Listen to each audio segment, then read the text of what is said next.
अस्सलाम वालेकुम नाजरीन, TMP न्यूज़ के साथ मैं हूँ आतिफा बलोच। शामिल करते हैं आज की अहम तरीन खबरें। बुलेटिन के आगाज़ में रुख करते हैं रावलपिंडी इस्लामाबाद का। खसूसी नुमाइंदे की रिपोर्ट के मुताबिक मलिक महबूब सुल्तान और उसकी मुकम्मल टीम ने एक बाजू पकड़ मुकाबला टूर्नामेंट का इनेकाद किया, जिसमें दूर दराज के इलाकों से खिलाड़ी और टीमें तशरीफ़ लाईं। काफ़ी सारे लोगों ने शिरकत फरमाई, जिसमें खसूसी शिरकत इस्लामाबाद से ग्लोबल सिस्टम के नायब सरपरस्त आला कबीला शेख अनार अली साहब ने शिरकत की, जिसमें जीतने वाली टीमों को ट्रॉफ़ी और नकद इनामात दिए गए और खिलाड़ियों की हौसला अफजाई भी की गई। मलिक महबूब सुल्तान का आवाम के लिए मैसेज है, मैं शुक्रिया अदा करता हूँ अपनी टीम का, अपने ख़ास मेम्बरान उस्ताद मोहम्मद नवाज़ भट्टी, सदर और इत्तेहाद फाउंडेशन पाकिस्तान चेयरमैन मोहम्मद शहबाज भट्टी और उनकी पूरी टीम का, जिन्होंने इत्तेहाद फाउंडेशन पाकिस्तान का सर फ़ख्र से बुलंद किया।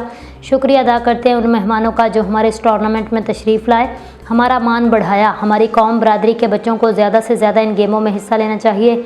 शुक्रिया अदा करते हैं उन सब मेम्बरान का जो इस वक्त दरावड़ इत्तेहाद फाउंडेशन के प्लेटफॉर्म पर हमारे शाना बशाना साथ खड़े हैं। दरावड़ इत्तेहाद फाउंडेशन पाकिस्तान DIFP, रावलपिंडी, इस्लामाबाद।